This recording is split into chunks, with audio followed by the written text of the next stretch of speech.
We're no closer to finding a way out of the confusion that mars the transfer of pupils from primary to secondary education. Latest to enter the fray are the Protestant churches voicing their intense disappointment at the failure to find an agreed way forward and calling for a new working group made up largely of people who work in education to sort it out once and for all. Mervyn, Storey, perhaps the message is that politicians have had a go, they've failed miserably. Let's give it to people who know something about it. No, I think what has happened, Noel, is there's a recognition now that the minister has failed to listen and failed to get a consensus. The statement from the churchman says politicians and the minister. Well, obviously the ministers are being clear in one thing, and that is there needs to be a resolution of the issue.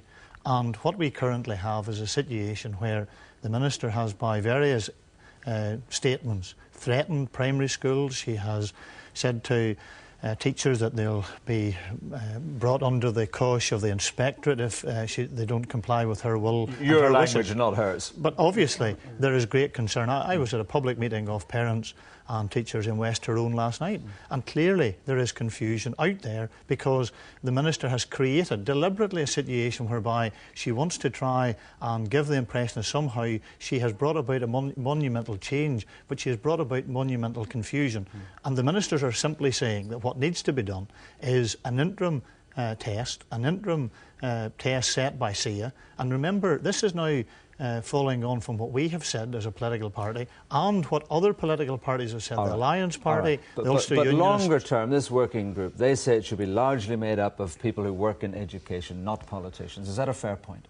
Ultimately, the decision has to be made by politicians because at the end of the day we're talking about an education system that is funded by the taxpayer as a result of the administration. So therefore, you cannot have a situation where solely the decision will be taken by education. No, but get them to draw it up, then you rubber stamp it. But I think that they can have an input, and they have to have, because unfortunately they've had an input in the past, but the minister failed to listen. John O'Dowd, do you think it's time for the politicians to stand back? No, I do not. I think following the week that we've had, that it's now more than ever the politicians should be taking the lead in our society. There has been a failure to date to reach a political agreement on the issue of 11+, but I think it's unfair for anyone to suggest that politicians haven't been listening.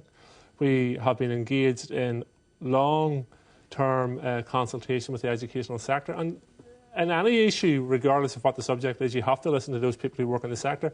But politicians are elected to make decisions, and they're elected to make hard decisions. And some of the decisions they make are not immediately popular. But you have failed to reach any agreement between you, minister, politicians, committees, whatever. There is no agreement on the table at the moment. So is it time for somebody else to have a go? No, there's no political agreement in relation to the matter, but a decision has been made.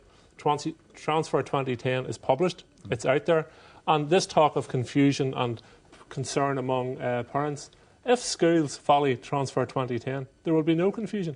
If schools and the Board of Governors move forward in a united way, there will be no confusion in relation to this matter. Those schools in the grammar sector who are setting their own test are causing confusion because many of them have not even thought through the entire process themselves. And I believe that the lobby coming on at present is based within the grammar school sector. Those schools who are setting their own independent tests have now realised what a legal minefield they have walked into. You see, you received a letter from a Dramara primary school principal which said that there were some 30 primary schools in that County Antrim area, County Down area, who said they didn't want to go ahead to support grammar schools running their own tests. So, and that letter called on you to consider the wider educational arguments. The trouble is this is still stuck in very, very strict lines of pro and anti-academic selection, isn't it? Well, the letter that I received has to be set in the context that he didn't speak for all the 30 schools, and the individual claimed that he was speaking on behalf of his own school when it wasn't approved by his own Board of Governors. But he wasn't, Noel, he wasn't speaking on behalf of 30 schools. No, I don't think he said he was either. So, but what I think the reality needs to dawn on the minister.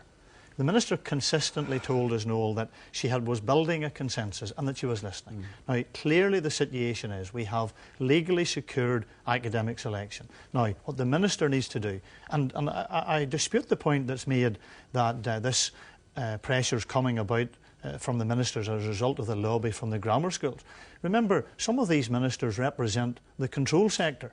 So clearly what they are saying is we want to get a situation where everybody can have a situation that is agreeable. There is a consensus out there, and the consensus is that the Minister has got it wrong. She now needs to listen. She now needs to implement the SIA paper, have a transfer which is on the basis of the SIA paper, and there, in that period of time, whether it is 2 years or 3 years, whatever the period of time is, ensure that we get a proper transfer system put in place that is fair and equitable, because at the minute the Minister has failed to do any of that. I would just like to clarify the point I made in relation to pressure coming from my sector. I wasn't referring to the three Protestant churches statement this morning. I was referring more to the DUP and others. It's interesting when I hear the DUP and others speak about, let's keep it going for another couple of years and we'll see what comes out the other end.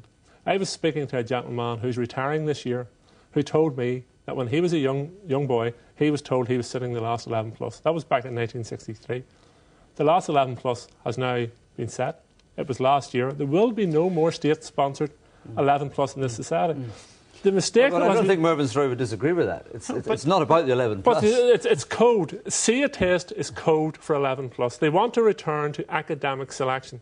We will not be returning to academic selection. We will have academic selection. Not that we want to return to academic selection.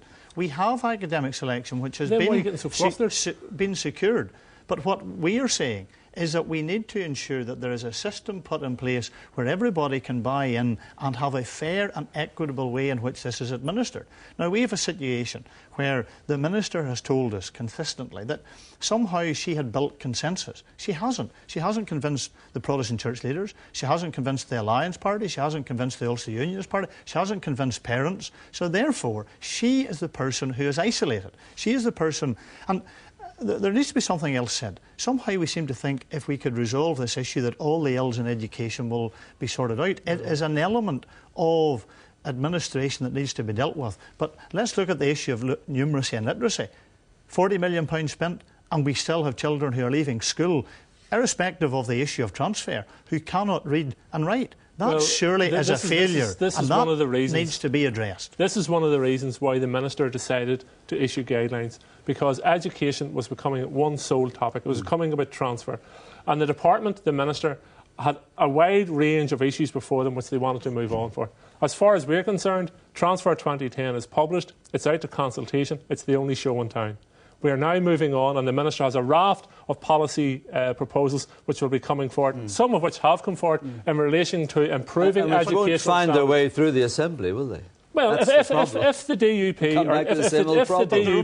DUP are serious about raising educational standards across our society, then I would be surprised, if not shocked, if they dismiss the Minister's proposals to raise those standards. If they're involved in a political crusade against the Sinn Féin Minister, the only people who will suffer because of that is education. Not against the Sinn Féin Minister, as some might suggest, but against her insistence on doing away with academic selection, which has been secured by the St Andrews Agreement. Well, academic selection may be secured in the statute books, but what the Minister has said, and I believe quite correctly, and the DUP do not speak on behalf of the majority of people on this issue. There is a widespread view among educationalists and among the community that the 11 plus academic selection should be removed. It was contained in many political parties' manifestos for many years. It was contained in many trade union manifestos for many years. Sinn Féin made the decision. It is now over and done with.